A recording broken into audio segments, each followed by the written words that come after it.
You arrived to find the man distraught here, and he took you out to show you. Yes, sir. Mr. Herman came over to me in a very excited manner and told me that first I would not believe what had happened to him. And I just expected the worst. I didn't know what to believe. And he said he'd been in his yard in North Charleston, which is about 15 miles from here. Next thing he knew, he was here in this field near Somerville. Right in the middle of the field is where he said he came to.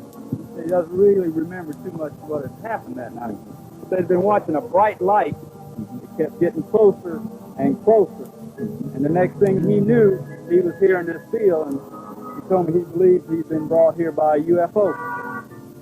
He was very excited, nervous.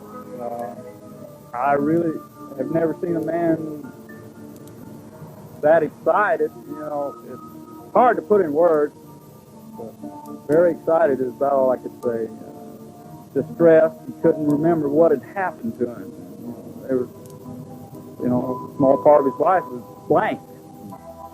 Bill could only remember small fragments of hazy images that resembled a strange mosaic tapestry of colors and things. The object approaching, falling backwards. The field of grass swaying in silence. Struggling in a bluish light to bathe the railroad tracks, then blackout.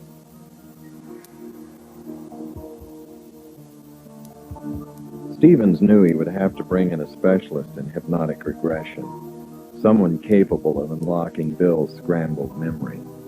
But this would take time to set up. In the meantime, he would call in Junichi Aoi, a seasoned UFO investigator with the Nippon Television Network.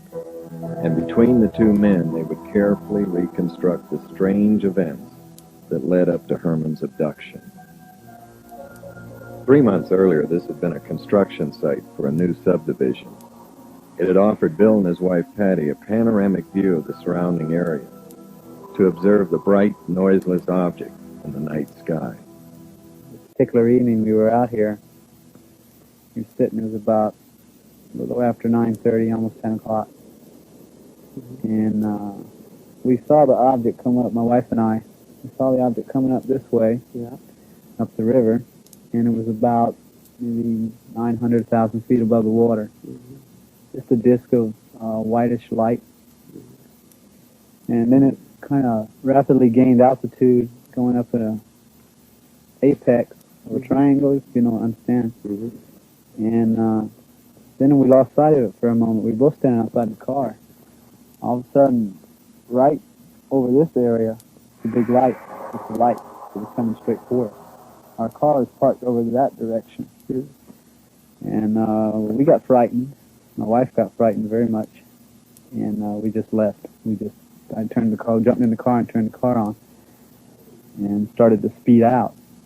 And looking in the rearview mirror, I saw the light look like it reversed its course. And started going back toward the river. In other words, when we left, when we were gone, the object came toward our car, and then it changed its mind or dropped following us, and it just went back the opposite direction. How big was it when it came close to you? Oh man, the lights were that huge, big old spotlights, like there were spotlights coming straight for us. And my wife was particularly terrified because we didn't know what was going on. So she said, "Let's get out of here," and we left. Man, we was gone. Have you seen the detail of the UFO itself, or just the light? Well, you could see a shape behind the lighting. Oh yeah. And when it looked like a dull metal finish, and the lighting itself kind of the more of the lighting stood out than the detail of the object. But the object it looked metallic, like a metallic skin, with the light in the front of the object. How was the distance between yours and UFO? If I'd have had a camera or a rock or anything, I could have thrown it and hit the bottom of it. That's how close it got to the car. And it was just a matter of seconds. I mean, if we hadn't gone when we did, there's no way the object couldn't have intercepted our car. I'm very convinced if it wanted to catch us, it could have. Because it seemed to be moving that fast coming up from the river. Was it before your abduction? Yes, it was. Before? It was before the abduction. Was it? I was with my wife and my daughter, so I didn't know. I didn't want to take any kind of chances on anything. So we just left. Oh, so you should be very frightened. That particular reason we were, because all the other sightings were just simply watching something moving in the sky, and never anything coming that close to us. I guess I should have looked down the road then, but I didn't know what was going on. Up to that time, I was convinced what I saw was a military project. I never believed it was another world or anything. I thought since the area is in such close proximity to the Air Force Base, because like this area is a flight landing pattern for commercial aircraft and sometimes military aircraft. That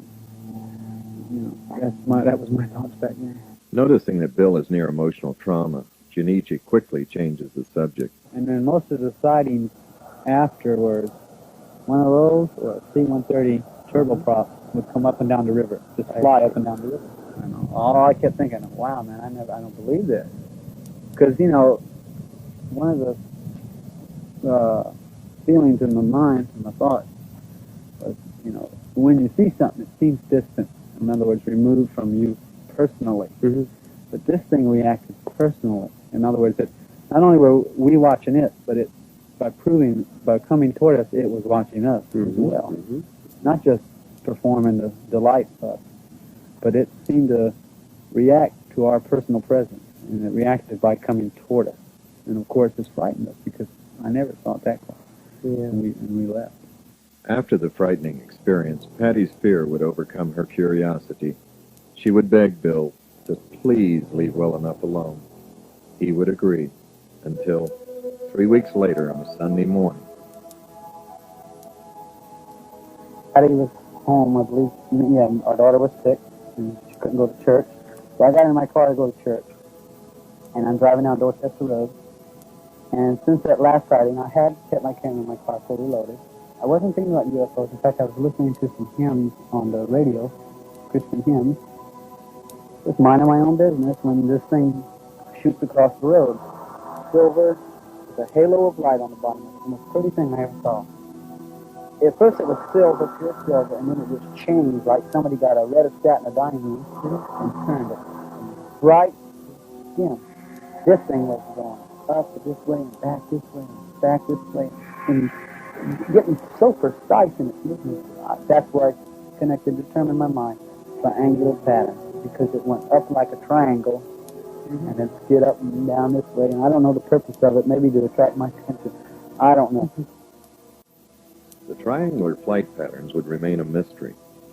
And although the photographs were good, they would pale in comparison to those he would take later.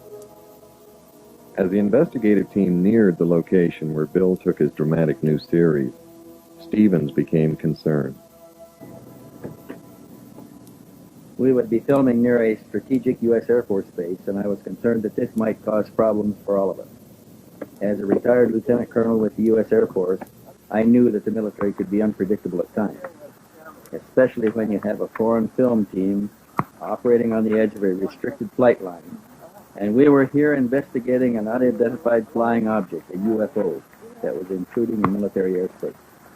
Yes, I was concerned.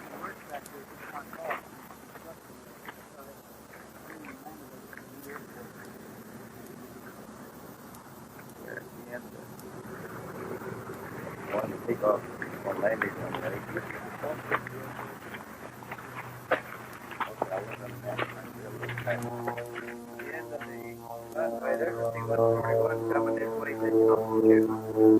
Go right, don't you? Ready? Oh, yeah. I'm going to really right. This is the position that he took the photograph from. How close is where it was the landing pattern?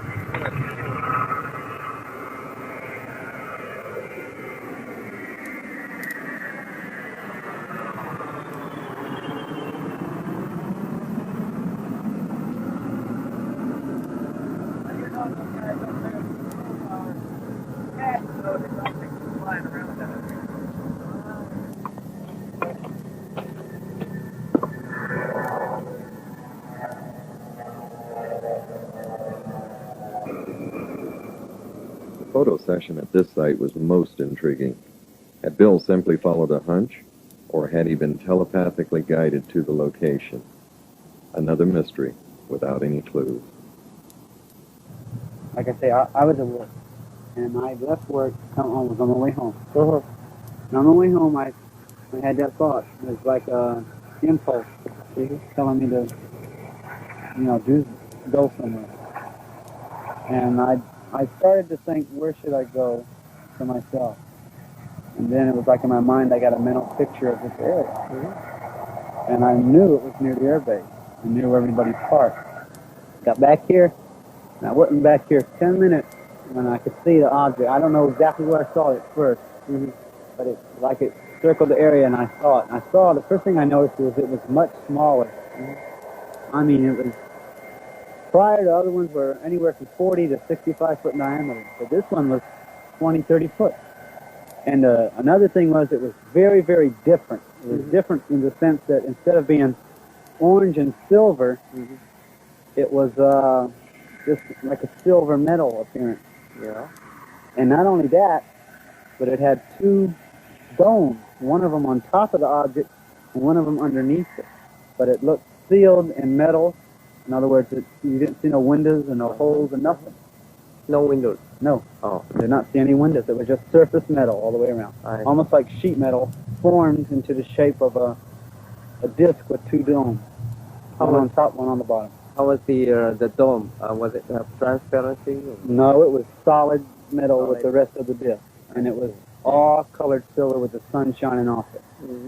I mean, it was just beautiful silver like aluminum or sheet metal. Or, How did it fly? I don't know. I did not hear any noise. It was like, it was that, in that sense, it was like the other objects because it made absolutely no noise. I mean, it would go up like this and come back like this. Come around like that. And just watching it was, it was hard. Because when it would go that way, I'd run across the field and I'm trying to get it in the viewfinder. And I took about 4 or 5 shots like that. And I believe 2 or 3 of them came out.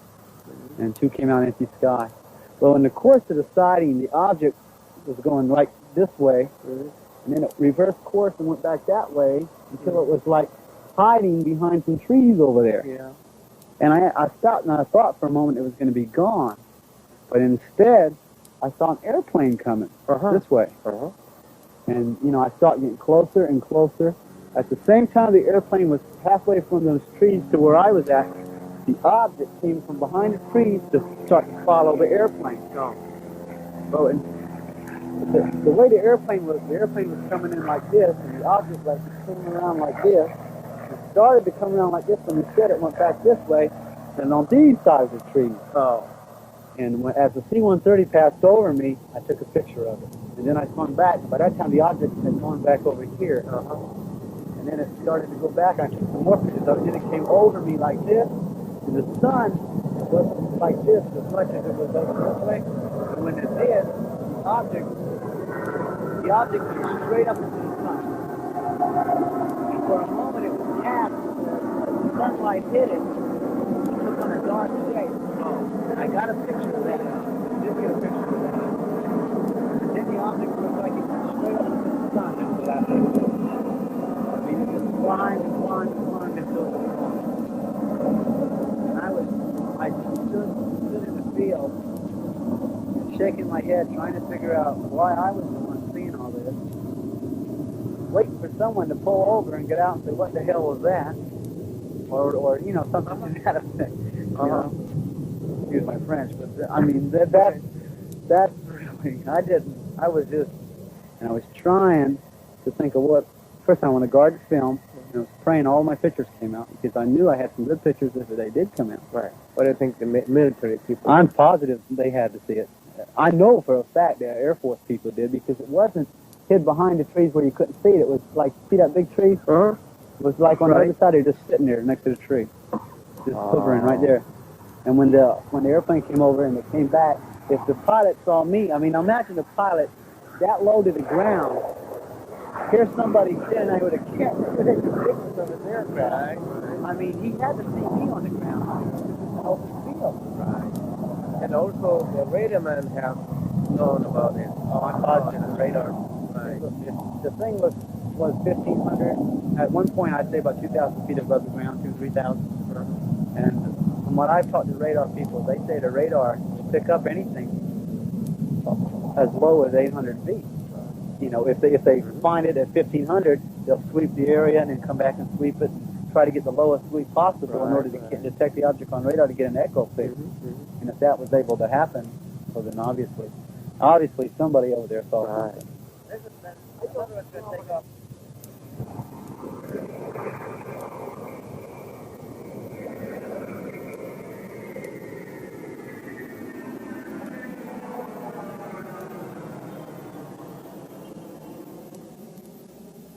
Next day, I got a phone call from the Air Force Base telling me to come out there and see a Captain King. He was interested in seeing my photographs. I went out to the Air Base with my daughter in the car and got in there and got to the gate, and the guard didn't know what I was talking about. He said, well, Mr. Herman, it's 5:30 in the afternoon. Our information officer has been off duty since 12 o'clock. I said, well, somebody called me at 3:30 and told me to come out here by 5:30. And he said, well, wait right here. So I waited, and finally, about 20 minutes later, up drives this station wagon, out gets this fellow in civilian clothes. Walks up to me and says, hello, I'm Wade King. What can I do for you? And I said, well, sir, somebody from your office called me and said you were interested in seeing my photograph. He said, what photograph? I said, this photograph of the UFO I took. He looked at me and he says, wait right here. So he went to the guard shack. 5 minutes later, up walks the guard in uniform with a sidearm, puts his hand on the window of the car and says, are you military? And I said, no, sir, I'm not. He looked at me like I was born yesterday, and he said, well, let me tell you this. He said, why don't you turn the photograph over to the captain and let him take it from here? So just turn the negatives and the photos over to the captain and let him take it from here. And I said, to myself, I said, I was not born yesterday. I said, listen, I'll compromise. I'll give you a photo, and you tell me what you want to do with it. Do what you want. Anything that you think you can help me find out what this is. He said, well, we'll certainly do that. Thank you so much. And he wrote his name on I.O. Bill Herman, one card, one photograph, you know. And he handed me his card with that written on the back. I took it and I left, thankful I wasn't military. So I took these blow-ups back to the information office to get my photo back from the captain. The minute I walked in his office, he was bright, face, security attitude, and got up and said, hello, Mr. Herman, how you doing? I said, fine. He said, let me tell you, we put it through our information channels, and this is what they told us. You photographed an F-4 Phantom flying at 5,000 feet. That's what you photographed, Mr. Herman. But if you look here, pointing to that picture, he said, if you look here, you'll see the stabilizer and the back tail, and you can even, if you look close, you can see the exhaust. I didn't know what to do. So what did I do? I pulled out my blow-up, and I said, tell me something. I put them down in front of him, the same exact picture, and I said, does this look like an F-4 Phantom to you?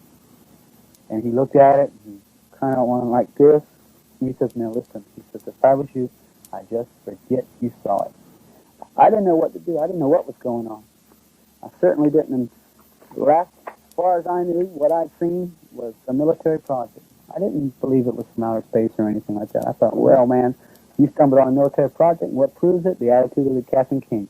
That's what proved it to me. You know, his attitude, his will. I thought I'd just forget it. You know, why would he forget something that's flying in the confines of the Air Force Base and flying with, so near a nuclear weapons facility and you know, in this degree? Well, I didn't know what to do. And finally, I didn't have an opportunity to take any more photographs, and I didn't know where I should, you know, how far I should get involved in this. You know, my father said, well, if it is government, you're going to find yourself in over your head, and they're going to do everything they can to discredit you, and they're going to hurt you, and you're not going to get, you got to think of your family and all this. And I said, well, maybe I should.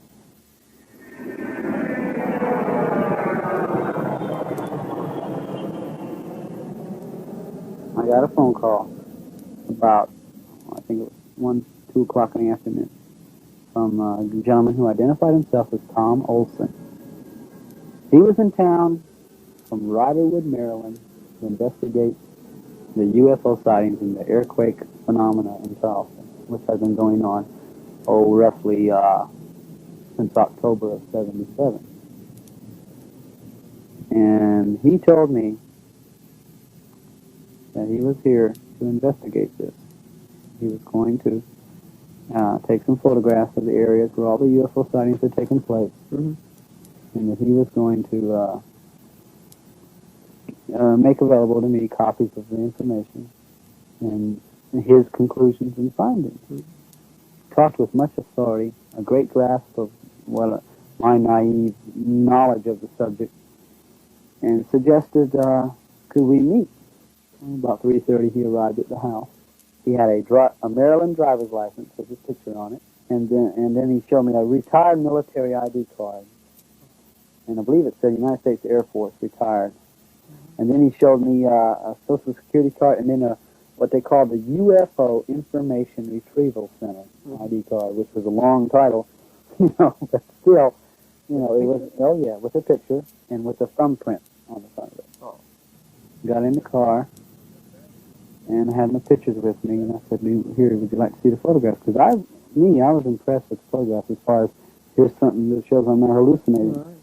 What do you think it is? He brushed them aside and said, we'll look at those later.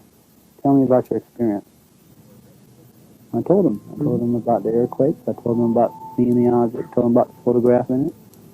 Told him about all the people I've found who have seen it. The strange things affiliated with it. The reaction to the military aircraft over the field and cross-country road. He said, well, how do we get there? So we went there. And first we went to Beef Ferry, where the object hovered over the towers and moved in triangles. He took photographs. He took at least 40 pictures at each site. A whole row of 35mm film at each UFO site. He took one picture of me at the first site, and that's all the pictures he took of me. With darkness setting in, the men headed back to the car. And he asked me, he said, Bill, let me tell you. He said, what do you think about taking a polygraph test in relation to this? And I'm sitting in this car, and my first thought was, wait a minute, you haven't even seen my pictures. Why do you want to know this? But I was afraid if I felt put on the spot. I was afraid if I said, no, I won't, then he'll just, he'll go to the press, and next thing I know, I'll be on the front page of the paper, big hoax, Then I was afraid, well, if I said yes, it'll get twisted. I'll tell the truth, but they'll say I lied. And then it's their professional credentials against me. And I didn't know what to do. Being naive as I was, I said, okay, I'll do it. Now, I assumed at that moment in time he meant 3 weeks from now, a month from now, a couple days from now. He said, okay, we'll go to the hotel and do it right now.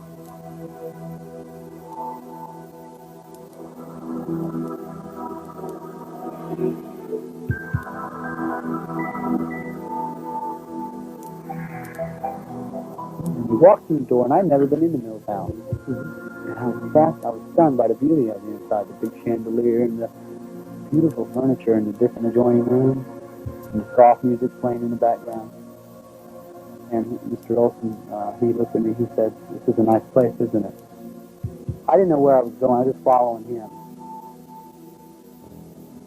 And my thought was, well, polygraph seems to me they got to have a certain place they got to operate it. And I was assuming there's got to be somebody else with him, but I haven't met them yet, and I don't like this. I don't understand what's going on here.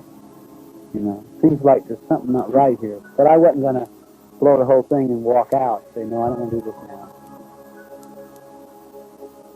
The elevator went to the 5th floor. We walked out of the elevator, walked up a little hallway in front of the elevator till we got to a big hallway. And we took a right, walked all the way down. It seemed like a long walk. And we turned right again, walked up another hallway till we got to the last room down the hall. And the thing I didn't like about that room was it was separate from the rest of the room. It was like a little box closet. I heard him tap on the door twice.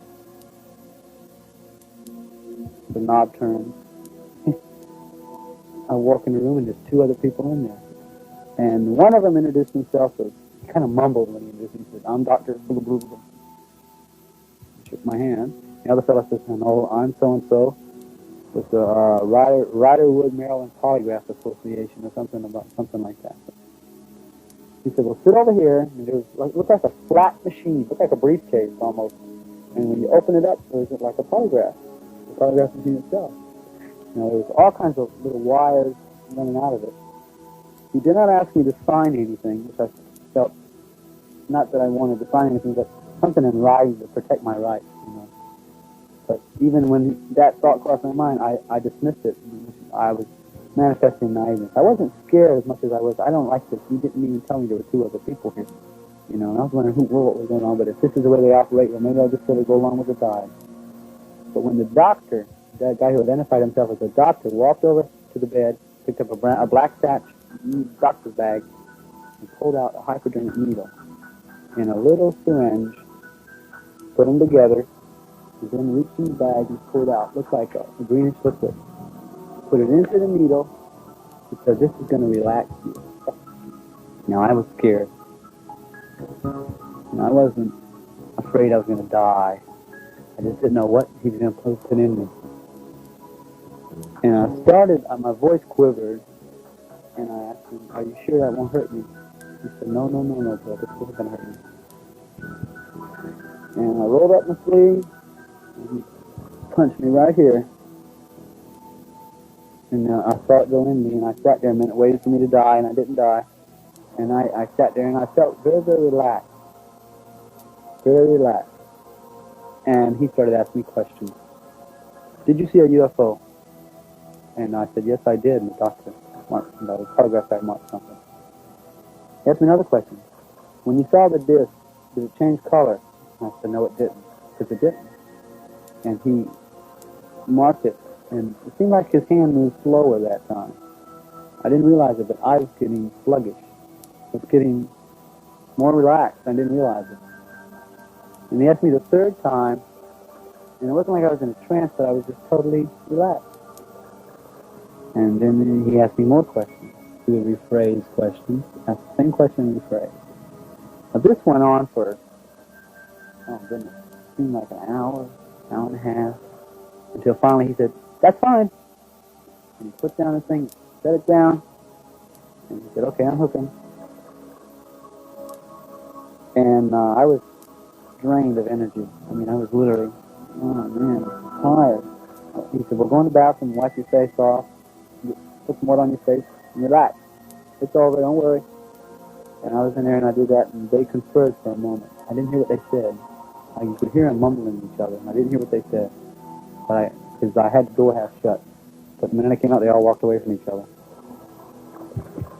Tom Olson said, "Okay, Bill, I bet you're starved." And I remember saying something about, not really, I'm more tired. So we left the room. I went downstairs, got in the car. Says, "You sure? I'll be glad to take you anywhere. I hear they got good she crab soup at the trawler." And I said, no, Tom, I'm about to drop. I'm tired. Take me home." He said, "Okay." He said, "Listen." He said, "You'll be hearing from us for the results of the polygraph examination." He said, "Either way, you're going to hear from us by at least Wednesday." So we drove home, and we hardly said two words on the way. I was tired. I didn't feel like asking anything.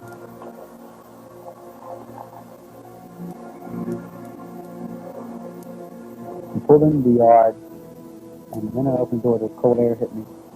And I was, cool air hit me, and I was, refreshed for a moment. I said, "Tell me something, Tommy." I said, "Where do you think this thing is from? I mean, it's military, ain't it?" He said, "Who's military?"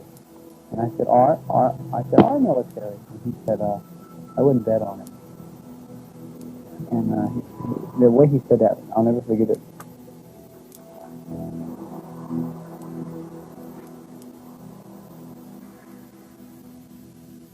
1 week later, Bill received a memo from Tom Olson asking him to fill out a questionnaire and send copies of his photos to the office in Riderwood, Maryland. Shortly thereafter, a mailgram arrived from Tom Olson. The message thanked Bill for sending the material. It was friendly, but contained a disturbing reference, which read, "I did not visit you. It was someone else, and I have no idea who. Signed, Thomas M. Olson, President, UFO Information Retrieval Center, Riderwood, Maryland." To this day, Tom Olson in Riderwood, Maryland, swears up and down he's never seen me, and I believe him. I believe him with all my heart. That this is not the same Tom Olson who lives in Riderwood, Maryland, and is a UFO Information Retrieval. Now, see, this guy didn't identify himself as president of the UFO Information Retrieval Center. He just was a member. The real Tom Olson is the president of the UFO Information Retrieval Center. Right. I've seen him before. Okay, see? And that's, And then, you've never seen that, the fake, Tom Olson yes, again? I saw him one time after that when I worked at J.C. Penney's. Oh. It was late at night, about 9:30, and I was dumping the trash out and cleaning up where I worked at J.C. Penney Auto Center in Charlestown Square Mall.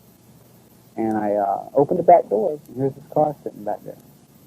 So when I walk out of the door, the car just swings around, pulls up to the back, says, "Hello again." And I looked in the car, and there's this guy, Tom Olson. Now, I had knew that he was a fake. The first thing I did is I said, "Now, who are you? Are you masquerading as someone else?" And he looked at me like, just brushed it off and said, "It's for your own protection. You should know that." Or something to that effect. Oh. He said, you should be careful what you say and how deeply you get involved in these things. He just told me about being careful who I talk to. It's for my own good, for your own safety. We're watching. We're aware of everything and all this. And I told him to get out of there. I said, "I'm going to go call the cops." He kind of laughed. And I started to walk and get his license plate number from the back of the car.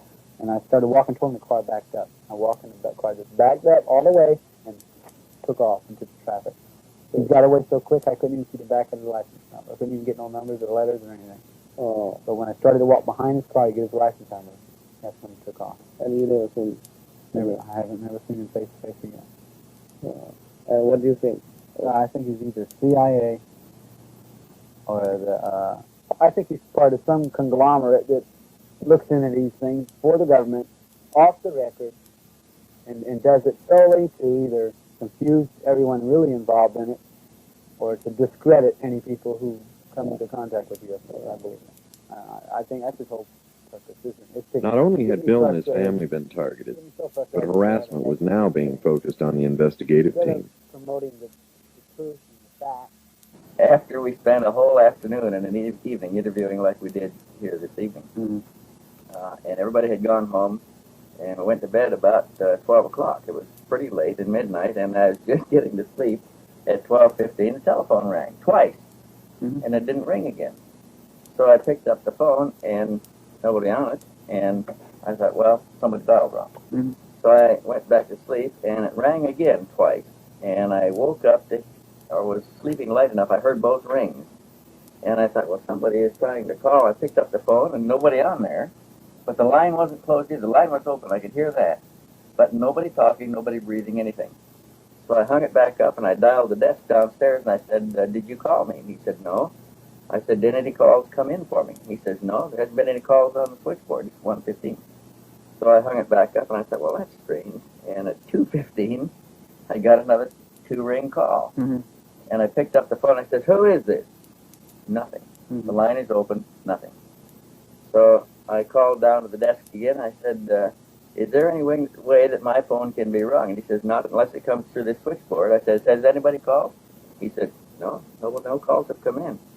So I hung that up, and I called John Fielding across the hall in his room, and I said, John, something funny is happening 3 times now at 15 minutes past the hour. I've got a 2-ring telephone call, and nobody on the line, and the desk says it didn't come through the desk. He said, God, that's strange. He said, been getting them too.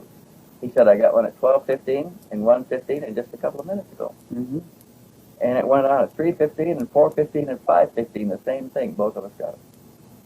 What was what they were trying to call? The only one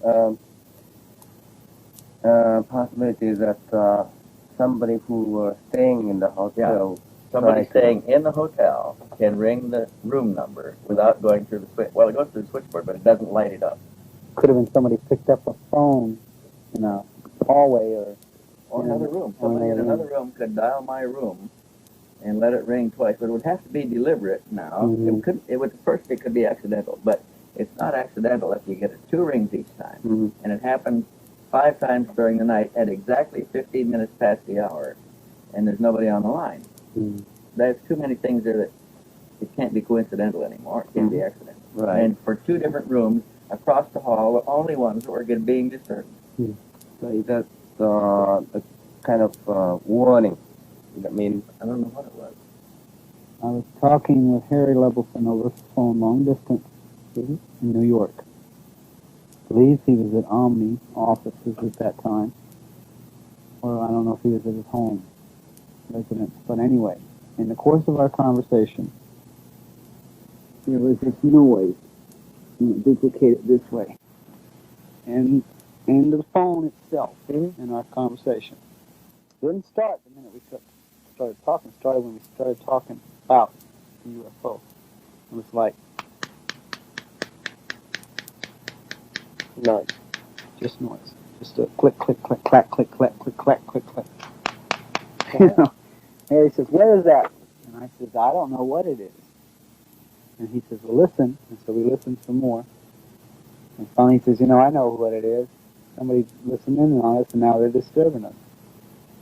And we talked in spite of it, and it still kept on going until it finally just stopped when we were talking. So I don't know what it was. Here's another strange thing. Harry Levelson came down to visit Bill, and he made plans to come down with his girlfriend, telling nobody in the office where he was going on a weekend, and arriving quietly and unannounced. They arrived in Charleston, checked into the motel, and 15 minutes later got a telephone call from a lady who said she worked for a television station, wanted to interview Levelson on his visit to Charleston.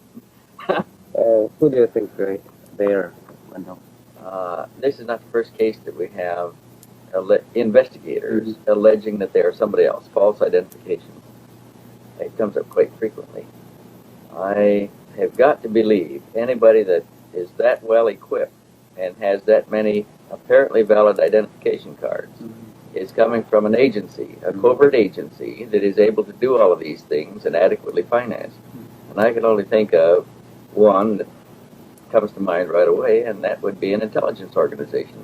And the only intelligence organizations we have here are government.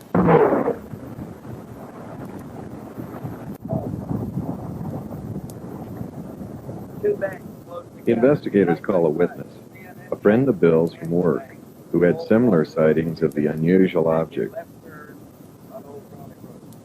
As soon as we got here, we got a telephone call from The phone rang, yeah. And Melina answered it, and she turned and said, "It's Tom Olson. He's called for you several times this afternoon. He wants your telephone number. He's at a pay station." So Tony took the telephone, and it turns out to be Tony's boss. They're calling from his work, right? To remind you again that Tom Olson called once more and wants to know if they can give the Tom Olson your number. Yes, he urgently wants my number. And he's at a pay station someplace, and he wants to call back. Stevens has placed an inductive coil device on Tony's telephone, hoping to record Olson in the act of harassment. Tony places a call to the pay station number.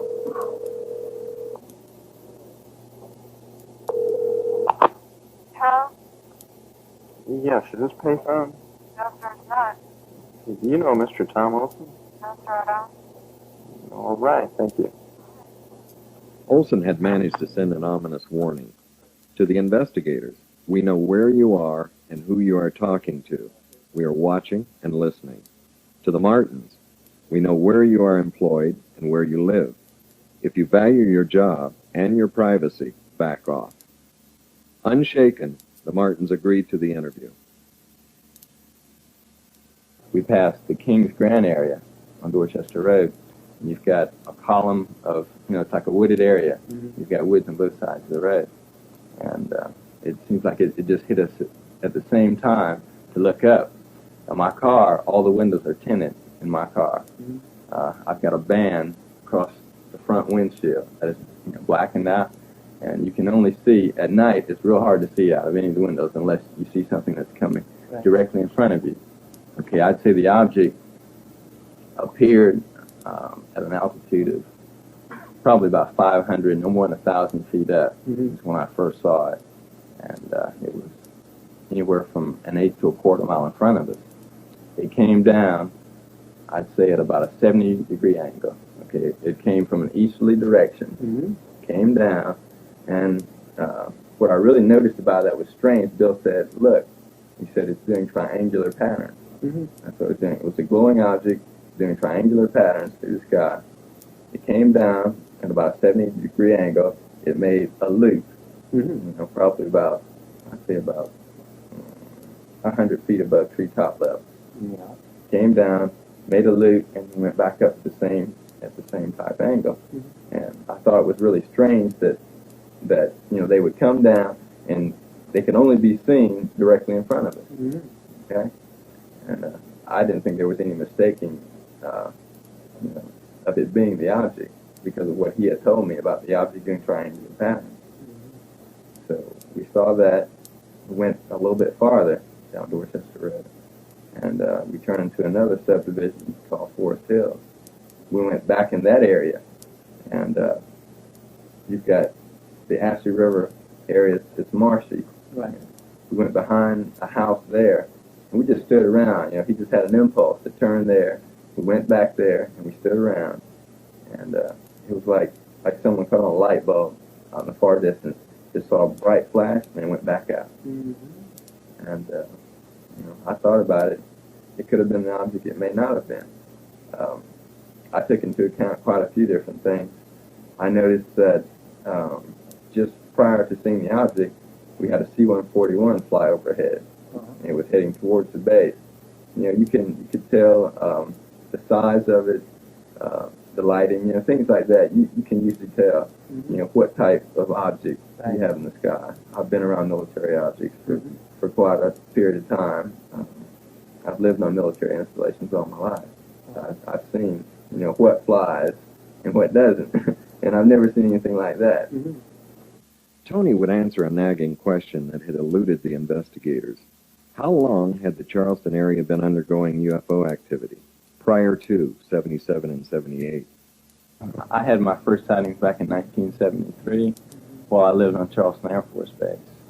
We had a flap that lasted for about a period of a week. We had numerous sightings. They were multiple sightings where you had 3 to, I would say, up to 9 crafts in that area, mainly over the Charleston River Basin. It was a circular type object that had a dome on top. It had lights that were revolving in a counterclockwise rotation. I can even remember, I think it was a football game that they had on the base, and I don't know how true this is. I heard it from quite a few different people.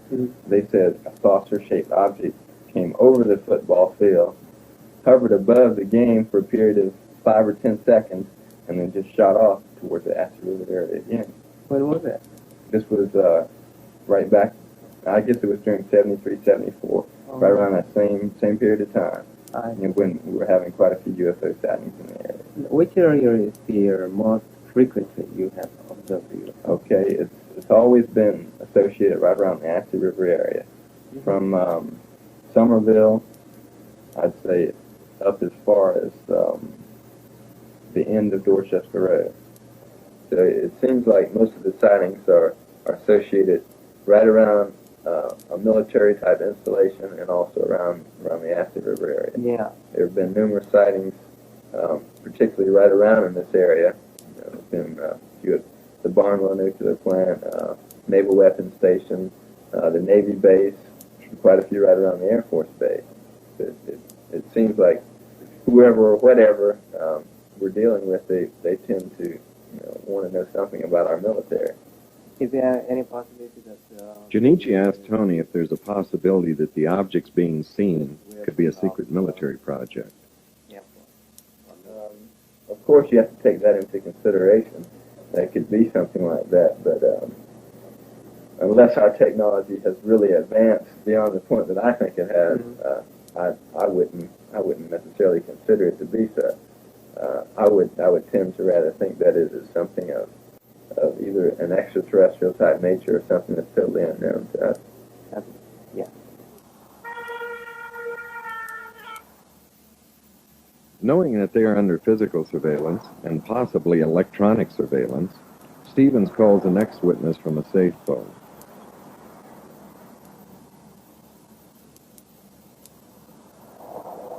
In December 1977, I was returning from lunch back to my office. It was about 1:30 in the afternoon, clear sky. And up Rivers Avenue, as I was approaching a viaduct, I noticed a glowing orange type object off to the left of the car. I would estimate possibly 3,000 feet away, but it was very clear, and it apparently was motionless. And I could see no wings of any type, no rotaries, as though it could have been a helicopter. And I noticed at least one person in another car pointing to it, which indicated to me someone else had seen it. As I approached the viaduct and began going up, there was a traffic light, and I had to stop for that traffic light, and I noticed that the object was descending in the same direction, apparently, that I was going, at a slow rate. And I thought possibly it was a kite of some type, because it defied the obvious laws of gravity, and there was no sound. And as I began moving forward after the traffic light, I noticed that the object had disappeared beyond some pine trees, which were to my left.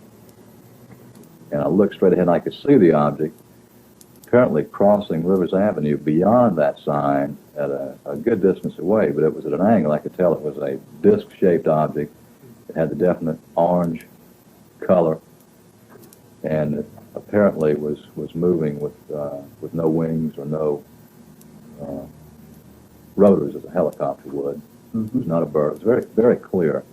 And at one time, I did also observe a C-141 airplane at the same time that I saw the object. You've seen the object more than once? No, I've seen it one time, but it was during the first time that I saw it, first glanced at it.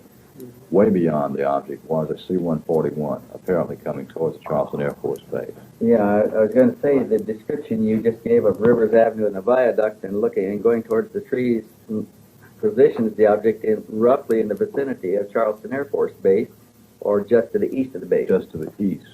And you saw Southeast of the base. a C-141 in the air, either in the traffic pattern or landing, which would confirm that. Right.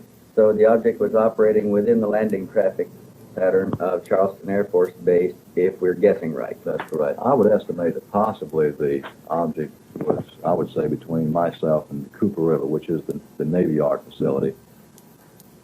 But it would be difficult to say exactly how far. From your perspective, could you form any kind of an estimate of its size, its diameter? I would estimate between, say, 25 and 30, say 25 to 35 feet in diameter. Do you think the C-141 noticed that the UFO itself at that time?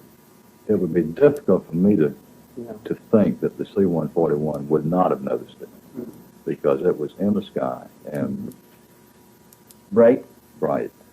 Purcell had observed the same type of object playing cat and mouse with a C-141 3 weeks before Herman had taken his spectacular photographs of the object on the tail of the C-141. So when I came back to my office, I told my staff that I'd apparently seen a UFO, and of course they chuckled. They thought I was, had a couple for lunch. I assure you I had not. I called several TV and radio stations to ask if anyone else had seen an object or reported it, and none said that they had received any calls. How receptive were they to a report of a UFO? Were they interested in what you told them? Not really. The North Charleston Police Department said I could come down and fill out a report if I chose to do it, and that's as far as it got. The Air Force Base said they had no record of any sightings. The interview had been completed without any outside interference. They would continue to use safe phones to arrange meetings with potential witnesses. Stevens had turned up a new witness who claimed to have a series of remarkable photographs, but he was reluctant to go on camera fearing that this might compromise the privacy and security of himself and his friend, a noted television and radio columnist who took the photographs. After a lengthy discussion, Junichi assures the witness that his identity will be cloaked. You want to see these things? Yeah. Let's see. Those pictures were taken, some by the gentleman you're talking about and some by his mother, were they not? Just by him. Him and his wife. I don't know which one of them took. His mother was, I think, his or her mother was kind of old, and she didn't have any photography stuff. Did they ever see the spacecraft on or near the ground? Well, just right over These the house. people? Just over the house. Yeah, just flying. You know, there's a lot of pictures here. As far as I know, no one has ever seen these photographs except for the people I've described. Here's like this one's flying directly over the house. Mm-hmm. Right over the house. Right over the house. Here it is with the top of the capsule raised. He said that capsule went up and down on top. Changed elevation. Sometimes it was higher and sometimes... Well, you can see in this one, there's no top to the thing. This is going over the house also. This is the same photograph, but it's further over the house. See this going over the house? And he took another picture as it got over the house. That's interesting. And then as it went out in the field, it elevated this little thing on top, a bubble on top. That accounts for some of the changing shapes that we get reported. I see. And here's one again in the open field, just over a cornfield, way out over the trees.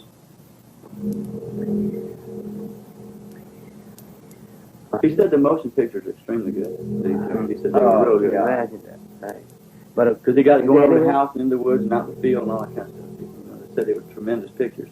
Is there any way we could get... could you give us your telephone number again and let us call and introduce I won't ourselves? unless I call him. I'm going to be perfectly honest with you. We'll pay for the call if you call him and ask him if he will talk to us. We'll give him a control name. We won't reveal his identity or location. We can promise all of those things and give proof of it. These are just photographs that you can take pictures of.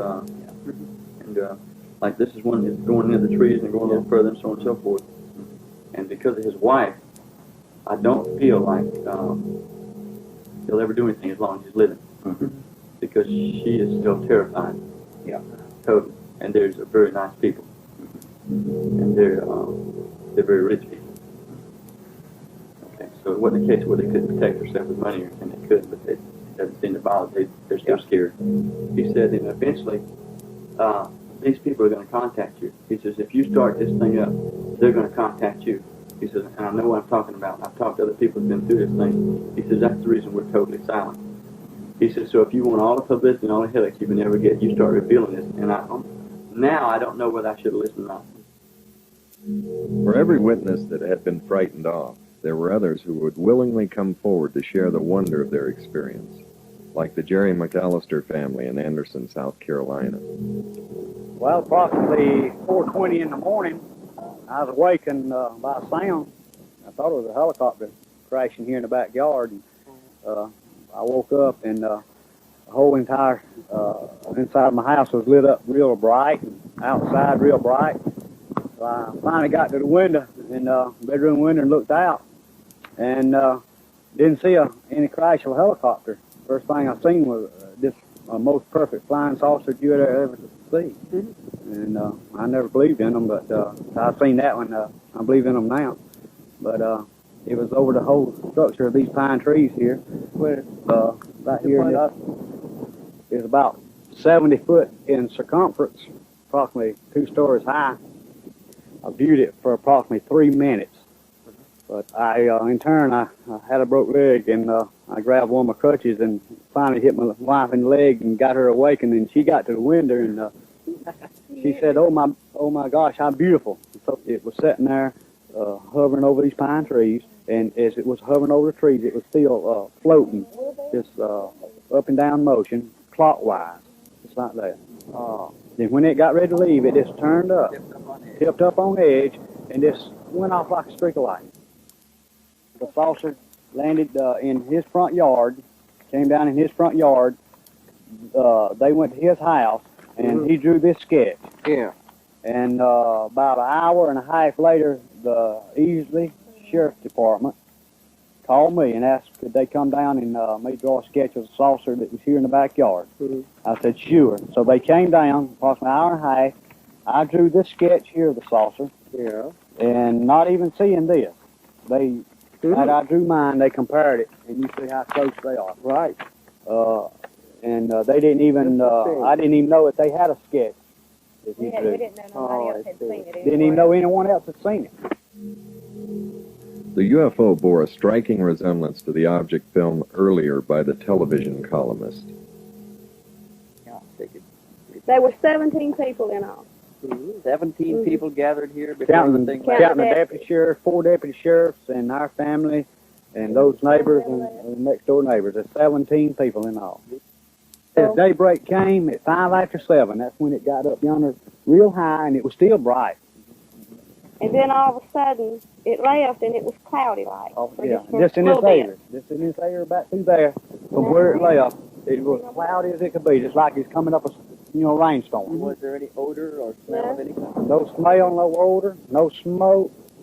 These trees, nothing moved when it was there or when it left. Everything was perfect. I could see windows, but the windows were black. Black. It was just all white, and the windows was blacked out. It looked like. Have you seen the UFO before? No. Have you heard of that story? Yeah, the story? I read magazines about that. Well, you're interested in. She is. Yeah. She's the only one that's ever believed in them or liked to read about them.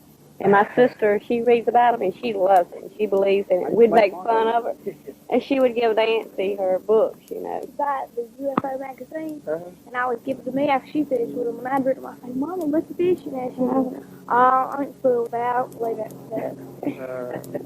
I didn't. How about you yourself? This was the first time. I see. And before then, I didn't believe in it. No. How about you? No, I didn't believe in them. Like I tell you, I didn't believe they even sent me into the moon.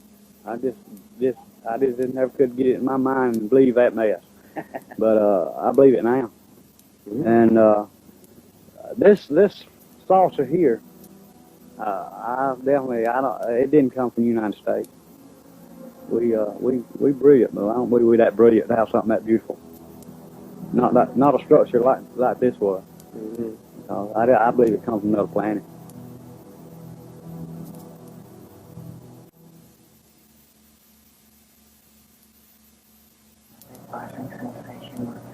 Still agreed to undergo hypnotic regression to fill in 4 hours of missing time. Hopefully this would answer his haunting questions. Who are they? What are they? Where are they from? It would take almost 4 minutes to get him under. What happened, Bill? Saw the object. What object did you see? Yes.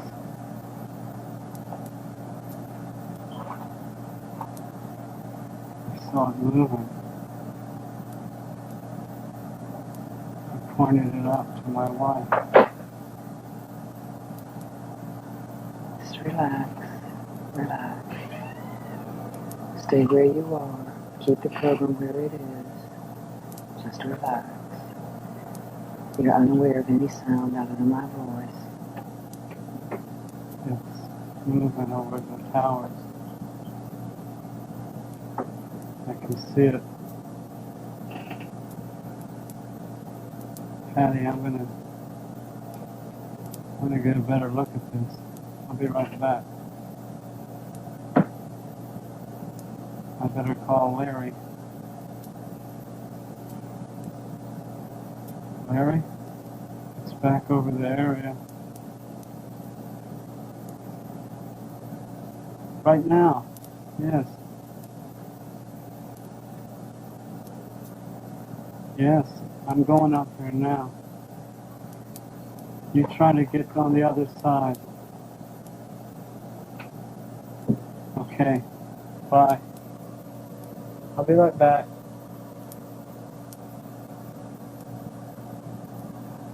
What's happening, Bill? It's moving over the towers. I can see it. It's about, I don't know, about 1,000 feet above the towers. It's moving in triangles. I can't. What the? I'm gonna break my neck.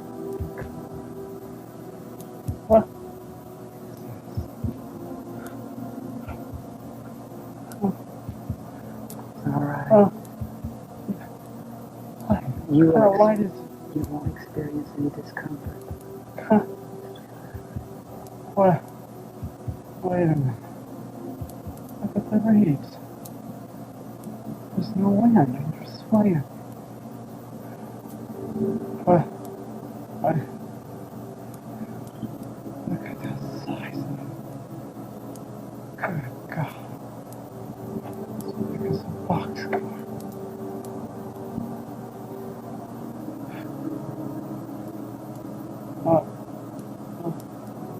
Where are you, girl?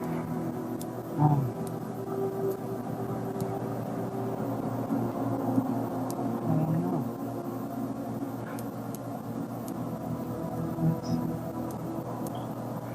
Relax.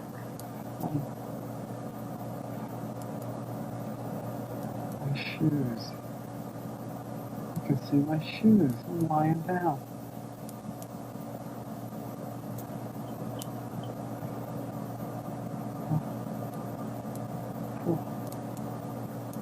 What's that? Looks like a stoplight. Where's the stoplight? It's on the ceiling. What Oh, color wait a is it? minute. It's not a stoplight. What kind of place? This is... What did I do? Get hit by a train? Wait, no. No, that can't be. No. Wait a minute. What do you see, Bill? Oh my God. The lights are slowing down. They're flashing. On the ceiling there's a light. Oh. Who's that? They're bald. Wait a minute. They're not bald, that's just the way they look.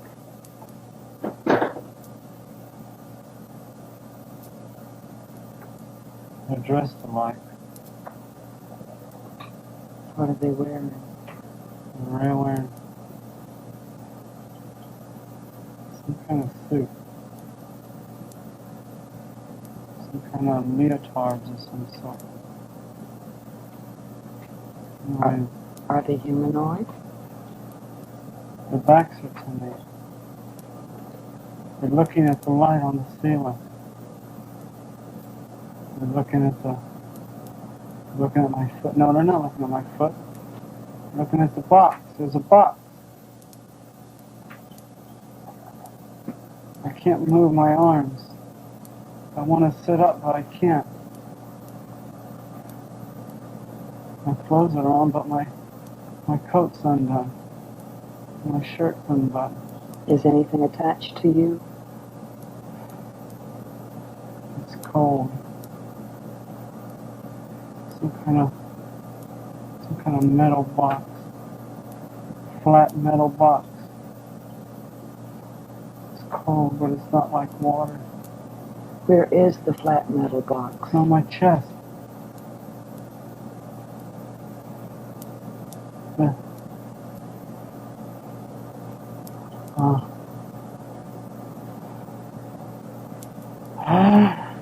Relax. Relax.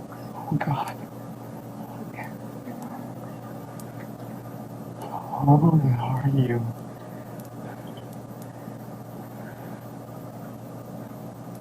Oh, my God. What's happening, Bill? They're looking at me. Oh, God. What's wrong? Don't be afraid. Don't be afraid.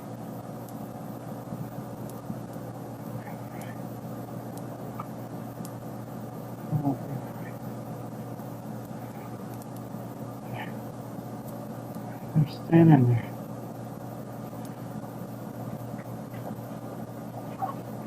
What do they look like?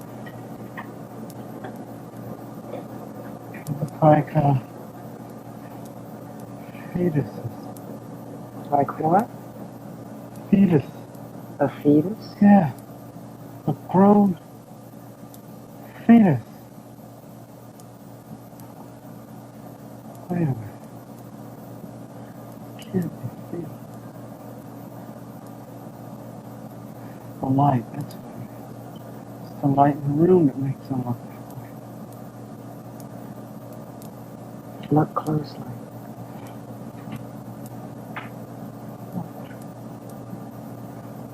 That's strange. What's strange, Bill? Their eyes. They don't have no lights.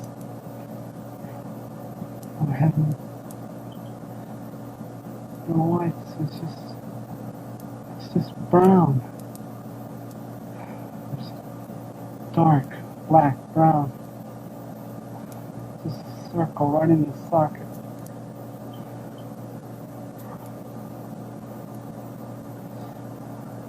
Wizard. How can they breathe with no nose?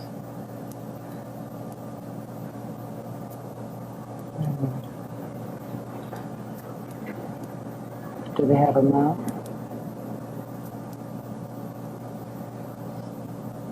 It's a slit. A straight line. Lips are no lips. It's weird. Do they talk through their mouth? I don't hear no talking. Where are you from? Who are you? Answer me, for God's sake.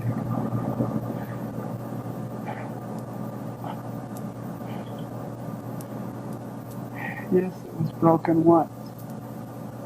What was broken down? When I was younger. I fell off a sliding board and broke it. What was broken down? My arm. Who asked you? He asked me. He who? The one on my left, he asked me. How did he ask you? I don't know, but I heard him. Did he use his mouth?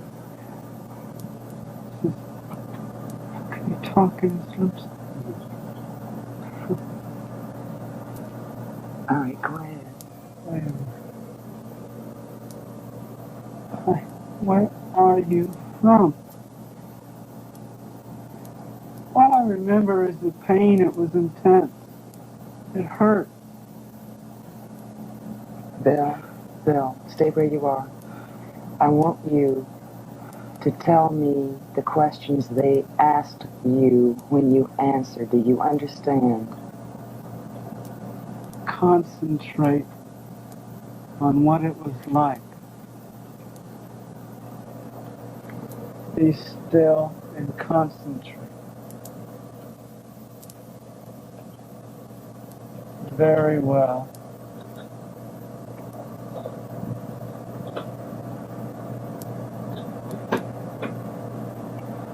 He's moving a box off my arm.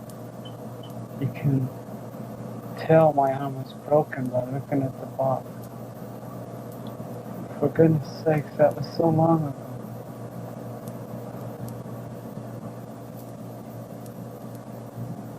Two legs. Did you see their hands? Yes. How many fingers did they have?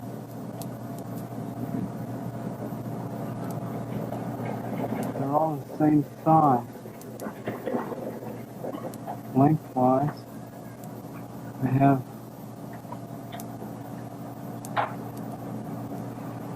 4 fingers. And it looks like a thumb, but it's the same size as the fingers. So that's a total of what? 5? Yes, 5. Okay.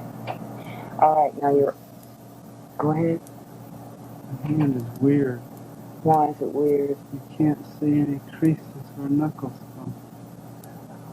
no kind of, it almost looks like they're rubbery, almost flexible. Can they manipulate them very well? They seem to be stationary. They're stationary? I mean, they don't bend them. When they bend them, they bend the whole hand.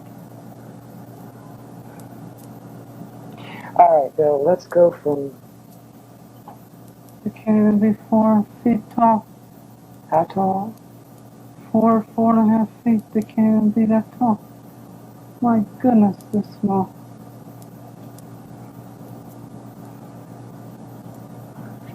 Look at this. Like marshmallow. He touched me. It's, you can tell there's bone under there, but you can't tell. It's weird. Good grief. What color are they? Very pale, very milky. Is it a skin-like texture? Tough skin. Everything's the same. No hair, no pores, just skin. It's weird. How did you feel when this being touched you? Like he was very, very peaceful. Like I had nothing to worry about. All right, now what happens? We're walking. Going toward the door. The room is weird.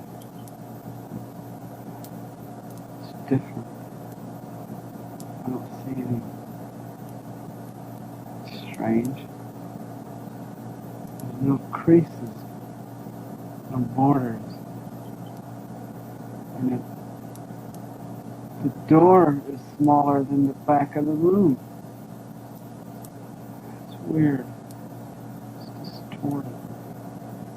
In what way is it distorted? It's like everything is molded into a shape. And it doesn't stop, it just goes straight out the door. Just molded. Like a bathroom tub. Yeah, seamless. Just molded. That's all I can think of. Go ahead. We're walking. We turn left. The one who talked to me is standing beside me. The other two are behind us. We're walking down the hall. We pass the room. The door is open. We go to another room. We go in it. The hall, it winds in a circle. Everything's the same color. You said the hall wound in a circle. Did it wind in a circle up and down? Just both directions is a circle. It's hard to relate it. Did you traverse that? Everything's molded the same way. Council Control Center. Council control See? center? Console. Console. Yeah. Console? Yeah, that's what he said. Console. Control Center. All the network craft are controlled from similar centers. Network craft? It's the term.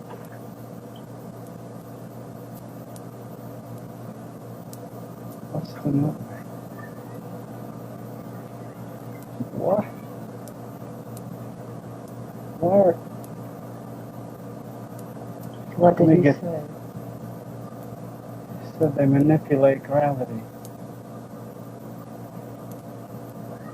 No, they manipulate the equilibrium. in the ground. How? Did you ask him?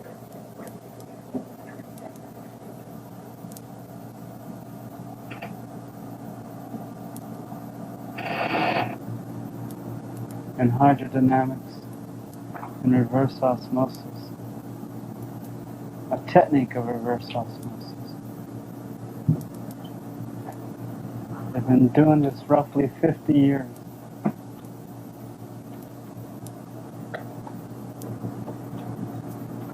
It's uncomprehendable for me to understand.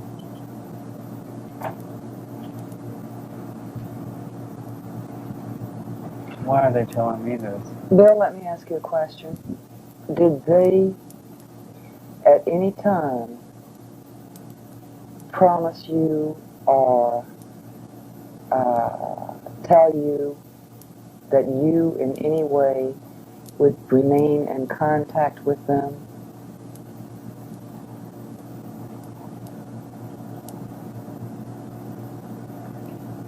Speak it. He said that they have means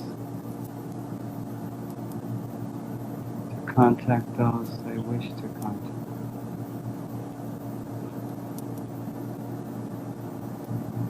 He said we will meet again. Did he say when? No. All right, you're back in the console control room. Now what happens? The light on the checkerboard is flashing on and off. First red, then white, then red, then white. And those balls to the left and right are spinning. And the one sitting at the desk, the one who spoke to me, said that I couldn't go and look. And I walk, and when I do, the one sitting at the desk get up and step back.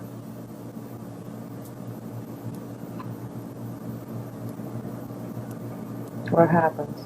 They step back. And when I move away from their desk, they sit down. Did any of them at any time touch you other than the one who helped you from the table? No. They look familiar. You're in control center now, where the lights flash red and white and red and white. Yes, yes. Yes, he's motioning me around the room. I'm looking, everything looks funny little writing on the corner of every block. And it looks like squiggles, lines. Can you read it? No, it's different. All right, Bill, I'll tell you what I want you to do now.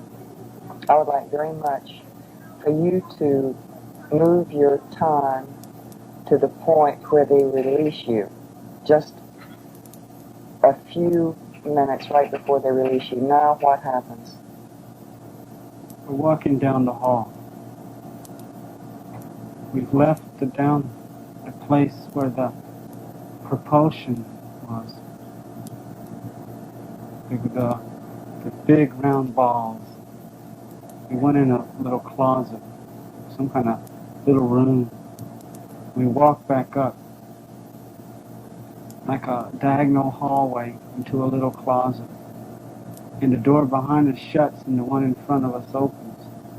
But when you step into it, you don't see no door. It's like this seamless or something. It's just, you can't even tell it's there until it opens. The one tells me that the time has arrived. Something about the time has arrived. And that they're sorry for the stress that's going to result from our release. But those sympathetic to my experience will help although the majority will reject it. They say we're going to meet again. That's what he said. We will meet again. They motioned me on the table, and the minute I touched the table, the light on the ceiling starts to flash. First slowly, and then fast.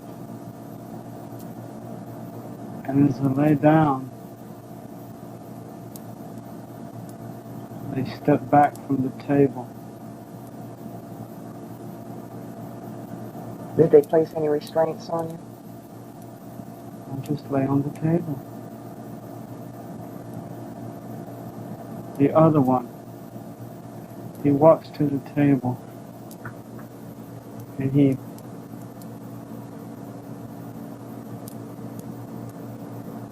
putting the binoculars around my neck. He must have had the binoculars the entire time.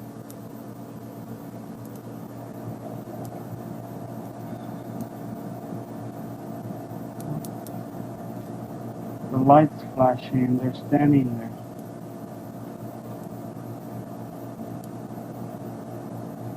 Oh. Wait a minute. Huh?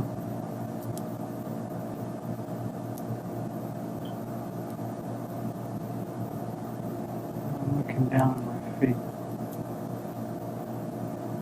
There's a glow at my feet. I look up slowly in a daze.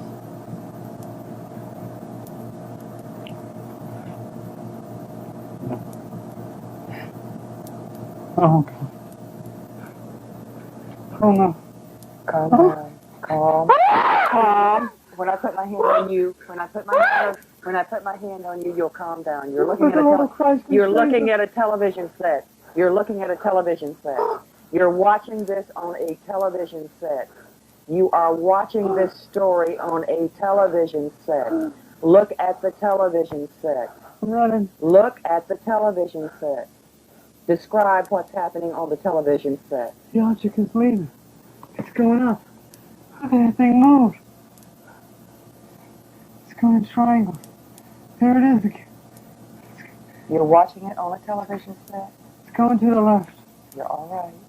Oh my God, where am I? Where's the tracks? Oh God, Daddy! Bill, look at the television set. Look at the picture on the television set. Now look at the picture on the television set. Look at the picture on the television set. You are calm. You are watching a rerun. You are watching a rerun. You are calm. Now describe to me what you are watching. You experience no panic, but you see in great detail. You are watching a picture. I gotta get back to that yellowish-orange mark. It's the only place I'm safe. What's that? I hear something. There's nothing there. The object's gone. Where am I? What time is it? Day is it? I can't get your head on straight.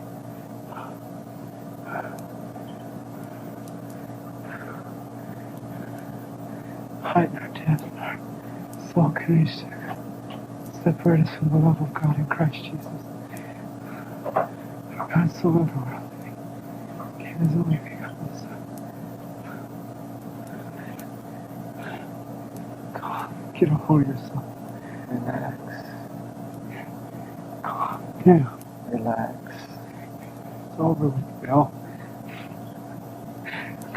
Bill, look at the picture on the television set. You are watching a rerun of what happened to you. You have already experienced those emotions. You don't have to do it again. You don't have to experience panic again. Okay. There. What's that? A car. There it goes. I gotta get out there. Do I go or don't I? I'm going. It's now or never. I'll be here forever if I don't move. Lord, give me strength. I'm going now. I'm running. Tearing through the bush. Stairs. I'm on a road. Oh, thank glory there's a road. Highway. Street. There. There. Yes. Hey. It's a car coming. It's a car coming. Hey. Hey.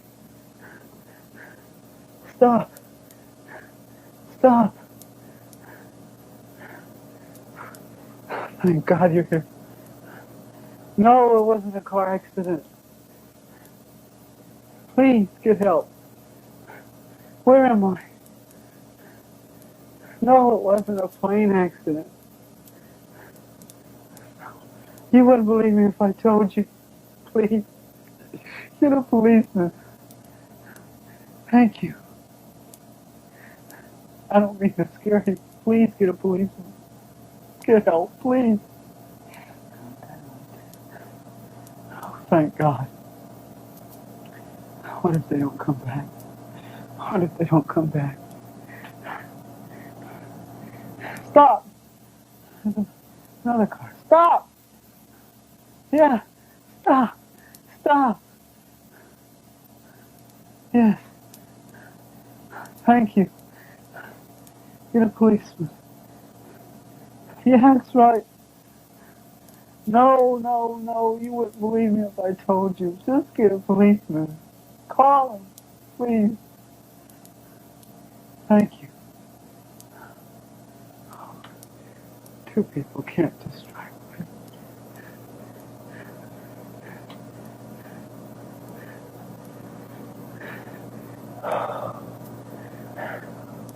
Yes? They're back. Yes, they're back. My name is Bill Herman. What time is it? Where? I can't be. Just a minute ago it was 9:30. Where am I? Part of Charles. What? Wait a minute. That means, oh my God, I can't be. Oh no. I was standing in Charleston at 9:30. I saw a light in the sky. It dropped to the river. I saw. Here it comes. Who is? Yes, thank you. Thank you.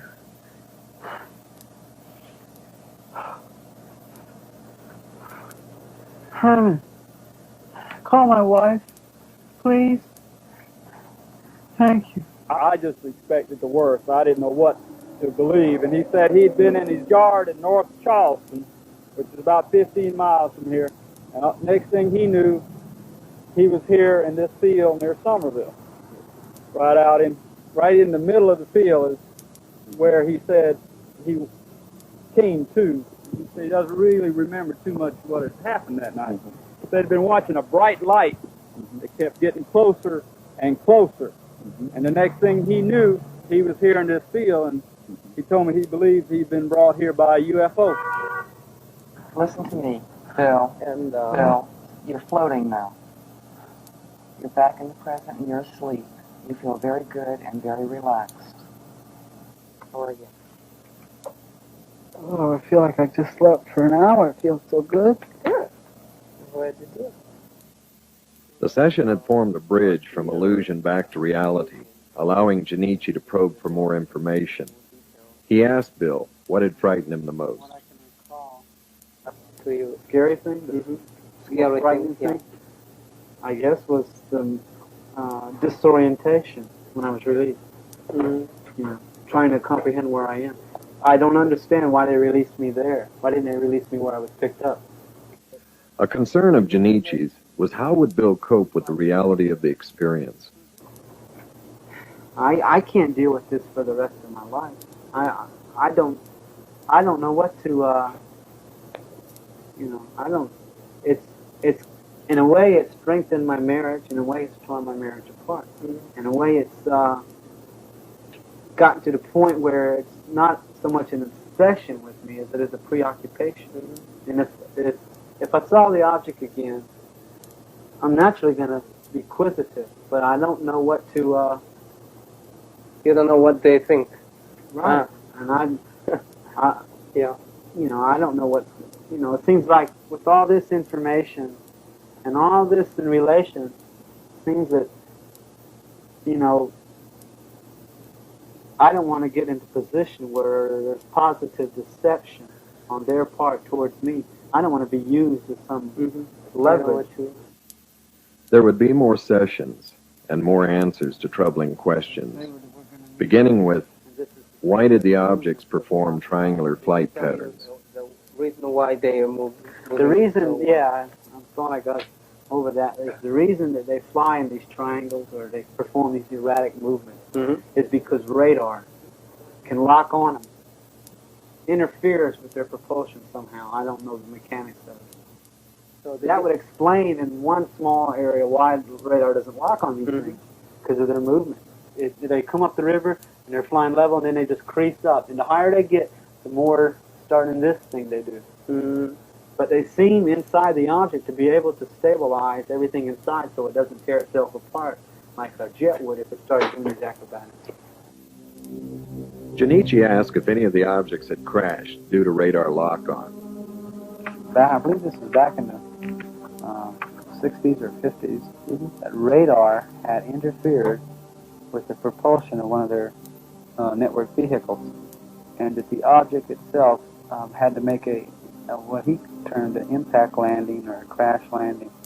Literally, they lost one of their objects. And not just the objects, but the occupants on board were lost as well. He said governmental authorities and got the craft itself, the occupants. As a result of that crash, they tried to make contact with the government, open contact. But it was suppressed, the way he said it. And it's maintained suppressed. By whom? I don't know. By the way he said it, Earth governmental powers. And that it was maintained suppressed. And they're just, you know, in the future, when the threat of abuse can be removed, then they'll try it again. When will it be? I don't know. I do know that they said that the objects would be continuing to be sighted. Sightings would increase. People would observe them in action. And that this was going on. It was going to keep going on. They have gone the route of selecting different people in the populace and revealing themselves to them, I guess, and trying to establish awareness of their presence by doing that. How did they contact you? Junichi asked Bill, why was he contacted? It seems to be that they start out, you know, just normal sightings. And if the person indicates a willingness of some sort, then they'll return. They said they have means to notify those they wish to notify. They told me that the field where I was released, someone else had been released in that field. I've been searching for who that person could be. Oh, I don't know.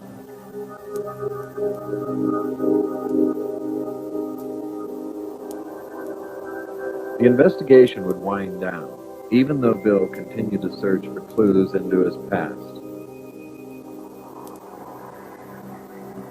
After I recall what happened the first time in March, I was told by the occupants that they consist of a network of these objects that are operating around the world and presently in the continental western hemisphere, is the way they worded it. And they're from a cluster of stars 32 light years away, area in what we call reticuli, galaxy, solar reticulum, and that they were stellar astronomers, or that was their whole civilization.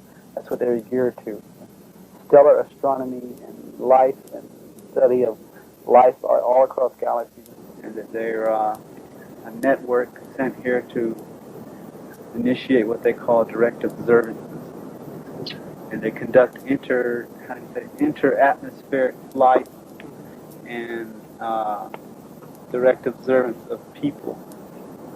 What they do is they examine, they see the geographical spectrum. They examine the experiments that they conduct in what he called reverse osmosis and hydrodynamics. They conduct a lot of experiments over water. They conduct experiments in aeronomy and geodesy. See, these were things that came out after I was, Dr. Harder helped me a great deal by breaking that block that, like, I couldn't remember. No matter what I tried, I couldn't remember. But when I did remember, it was like just like a water pipe that busted, and the water just would keep turning over and turning.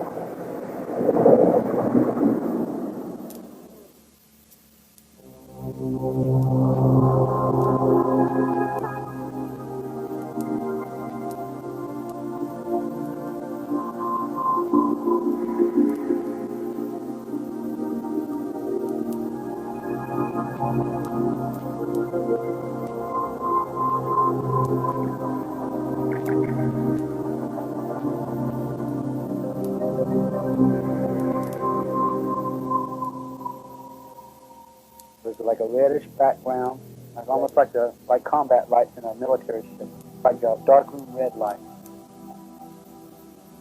The emotion was that way, that I felt like I was an ant and they were a human standing next to me. I felt afraid because I know what was going on. I felt like this is totally foreign to everything I believe. All my emotions and fears were just tossed aside by the comforting assurance of what he said to me. Don't be afraid. I heard the voice, but I did not see the lips move. I heard it as clear as you hear my voice, in English. It was in English. It was a little symbol, looked like a serpent with wings, like a half fish and half snake. And it was the most strange, eerie sensation when he touched me. It was like I knew him from somewhere, and I couldn't place it. It was like, wow, this is like a buddy you knew when you was growing up, and suddenly here he is again. I towered over him. I mean, they were smaller than me. I could have tossed them aside with a good right hook, but I didn't feel threatened that bad. And the feeling was so soft and gentle, and yet at the source of that gentleness and the source of that softness, there was total control of the situation around me.